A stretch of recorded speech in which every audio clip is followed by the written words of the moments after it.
rough send off, but it was the end of my journey, and I'm on to a new chapter.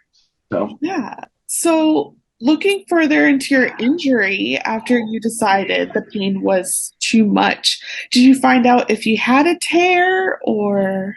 they didn't really show up, but we did do a medical examination in that last conversation, and I couldn't raise my arm, over my shoulder. Um, so what had happened is I had fractured my humerus, and a piece broke off and had to be taken out. Taken out. I fractured my scapula that had to be reattached. I tore my rotator cuff. I tore my labrum, which is the lining of your shoulder capsule. My subscapularis muscle had to be taken off and reattached. So Survivor was extremely gracious in not showing how much I was actually suffering and how much pain I was actually in. So um, I had to seek medical attention. That laundry Absolutely. list. I had surgery this past November. I went through extensive amounts of physical therapy, and so I'm finally getting back to fighting shape. Getting back into the training. So Oh, that's good to hear that you're on the mend, and amazing that you lasted a week after that in that condition. You started on Ratu and you actually wanted to prove your physical ability. So you volunteered for the sweat challenge. Did you, and you continued competing in challenges after that. But, after it seemed like too much, how did you feel about where you were stacking up on your tribe? Because honestly, it looked like you were running things. So, did it feel at least you had a little assurance that, like, I can? I was I had a really good handle on everyone in my tribe. I think that my injury also kind of lowered my threat level and allowed me actively do the things that I was doing. And so I think that going into the next portion of the game, I had a really good position. And that was a conversation that I had with myself. It's like, where am I in the game? What can I do? And can I make it to the jury? How can I see this out? And so there was a lot of avenues for me to get further in the game. But the reality was that my injuries were so extensive that I had to, I had everything to get to the jury, but I needed to bow out. Yeah, that's fair. We see the women being the first castaways to be voted out before the merge, and you also talked a lot about the pressure of being seen as strong in the game, being one of the smaller men. I wanted your perspective of how do you feel about this trend that there seems to be so much pressure around strength, and they're solely talking about physicality. Well, I mean, if you look at that second challenge, the slide puzzle challenge, that puzzle was literally more than 2,000 pounds all put together. So, I mean, that is just saying you need brute strength. And so I think that this current method of the three tribes creates a lot of fast paced movement as far as like tribe dynamics. But we have seen that it kind of does lead to women or people that are weaker, perceived as weaker, being initial targets. Well, I will say is that if you look at our first tribal council where Maddie was, sent home, it really had nothing to do with her strength or physicality. It had to do with her strategy and that she was swinging. She came out hard. Maddie, her nickname was CEO. We thought she was running it. Like I was scared of her. Like I was intimidated by her. I love her. Don't get me wrong. But like the reason Maddie went home wasn't because she was weak. It was because she was so strong and so much of a threat.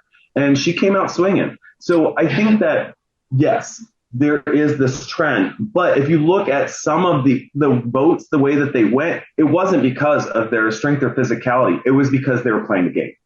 So I I agree. I do wonder though, were you ever tempted then to work with Maddie in taking out Brandon?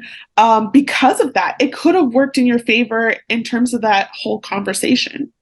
one of the things I knew, with the three tribe format, there's going to be three men and three women. Well, me as a gay man, I tend to get along better with women. So I'm like, this is perfect. I have that ability to then work with the women. And that was one of the things that I wanted to do was like get the girls, me and the gals, get us together and we'll run all this and get these boys, on out.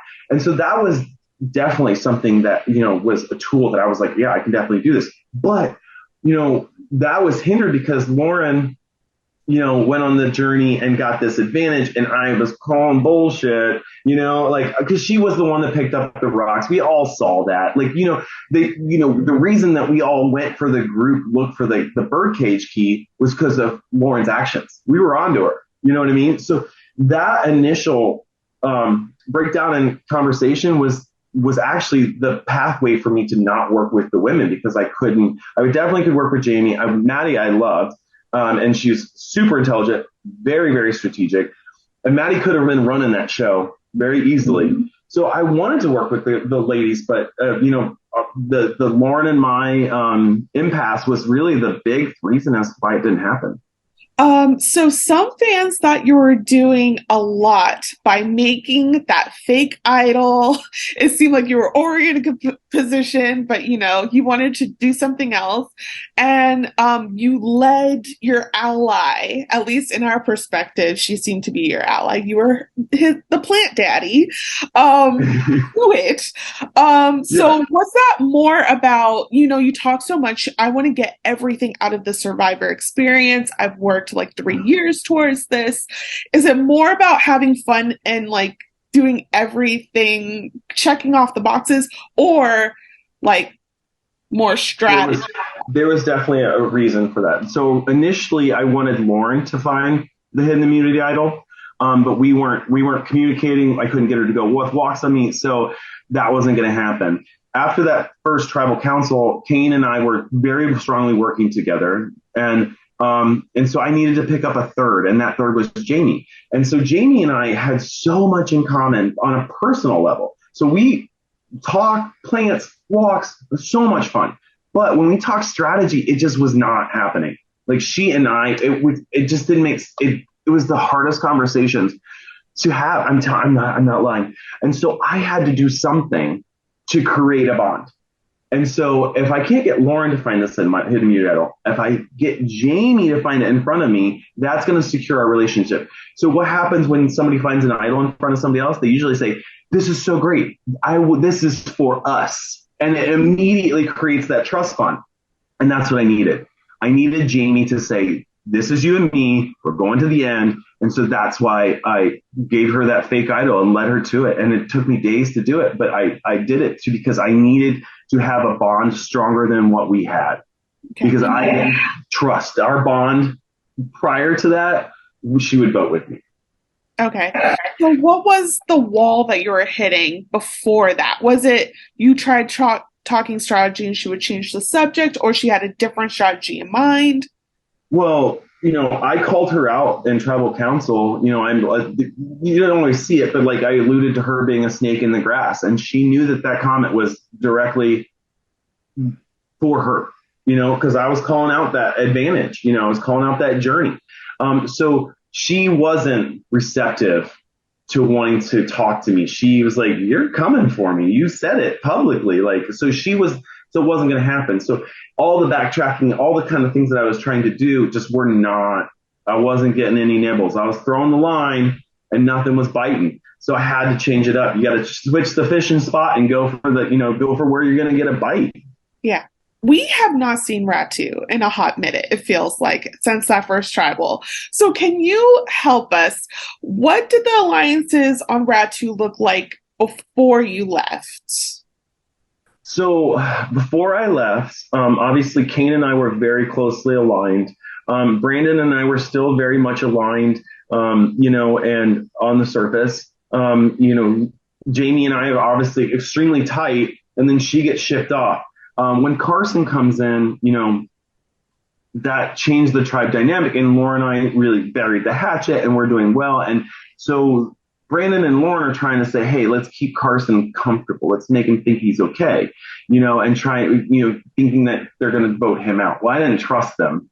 So, I obviously, Kane and I made a very strategic plan to hit Carson with everything that we've got. So I hit him with knowledge, and Kane went in with a social game, and tried to connect with him on a personal level, the nerd level, something that I couldn't do. So that was the conversation that we had, was to try and, immediately try and get that third back. So it definitely changed the tribe dynamic. I think that the tribe would have liked Carson to think that he was safe. But there was definitely a pull from both sides to try and get him, That makes without sense. a doubt. That makes sense. So you watched what happened down at the sanctuary with Brandon, Danny. They're getting along.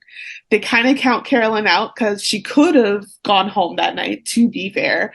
But also, what was going through your mind watching them specifically talk about, where like the bigger dudes, other people are going to like be after us? Were you surprised by that strategy?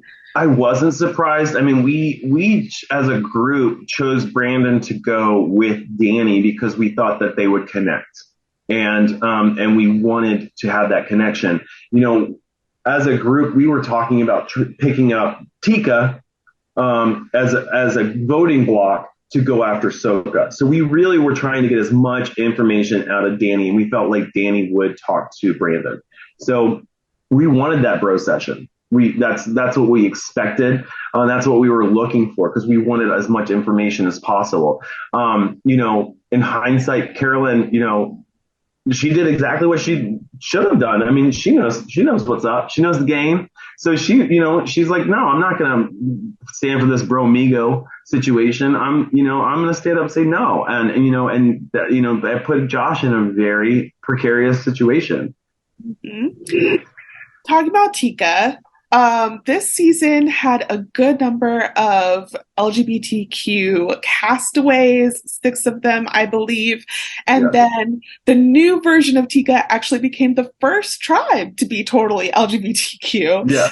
So, and your exit, sadly, I joked. I was like, Matthew sacrificed himself to the survivor gods, and we kept our gay tribe just a little while longer. What do you think of like this big feat in survivor history?